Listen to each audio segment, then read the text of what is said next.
ഇന്നത്തെ വീഡിയോക്ക് ഒരു പ്രത്യേകതയുണ്ട്. മുന്നേ ഞാൻ അക്ഷയിന്റെയും നയനന്റെയും വീഡിയോ ചെയ്ത പോലെ ഇതും എന്റെ ബെസ്റ്റ് ഫ്രണ്ട്സ് ആയ വിവേകിന്റെയും ആര്യന്റെയും കല്യാണമാണ്. 2 ദിവസം മുന്നേ തന്നെ ഞാൻ സ്ഥലത്തെത്തിയിട്ടുണ്ടായിരുന്നു. ഇന്ന് ഞാൻ ഇവിടെ എത്തിയിട്ടുള്ളത് ആര്യക്ക് മെഹന്തി ഇട്ട് കൊടുക്കാനാണ്. ഞാൻ അത്ര വലിയ മെഹന്തി ആർട്ടിസ്റ്റ് ഒന്നും അല്ലെങ്കിലും അത്യാവശ്യം ഇടുന്ന് പറഞ്ഞപ്പോ ആള് പറഞ്ഞു അത് മതി, കൂടുതലായിട്ടൊന്നും വേണ്ടാന്ന്. അങ്ങനെ ഒരുവിധം എന്റെ കലയെല്ലാം പുറത്തെടുത്ത് മെഹന്തി കംപ്ലീറ്റ് ചെയ്ത് പിന്നെ നമ്മ വിവേകിന്റെ അടുത്തേക്കാണ് പോയത്. കൂടെ ഇവർ രണ്ടാളും ഉണ്ടായിരുന്നു.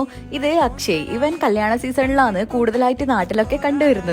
അങ്ങനെ നമ്മളവിടെ എത്തിയാടും നമ്മളെ കല്യാണ ചെക്കൻ നാണത്തോടെയാണോ അല്ല വേറെ എന്തെങ്കിലും വികാരത്തോടെയാണോ എന്ന് അറിയാണ്ട് പുറത്തേക്ക് ഇറങ്ങി വന്നിട്ടുണ്ടായിരുന്നു. പിന്നെ കല്യാണ വീട്ടിൽ മൊത്തത്തിലൊന്ന് കറങ്ങിയിട്ട് പുറത്ത് പോയിട്ട് നല്ല ഹെവി ആയിട്ട് ഫുഡും കഴിച്ചിട്ടാണ് ഇന്നത്തെ യാത്ര അവസാനിപ്പിച്ചത്. ഇനി കല്യാണത്തലേന്ന് വീണ്ടും ആര്യന്റെ വീട്ടിലേക്ക്. ഇന്ന് നമുക്കൊരു പ്രീ വെഡിങ് റിസപ്ഷന്റെ മേക്കപ്പ് ആണ് ചെയ്യാനുള്ളത്. കൂടുതൽ ഡെക്കറേറ്റ് ഒന്നും ചെയ്യാണ്ട് വളരെ മിനിമൽ ആയിട്ടുള്ള ഒരു ലുക്കായിരുന്നു ആര്യ പ്രിഫർ ചെയ്തത്. അപ്പോ നമ്മളെ ആര്യന്റെ തലേന്നത്തെ പ്രീ വെഡിങ് ലുക്ക് ഇതായിരുന്നു.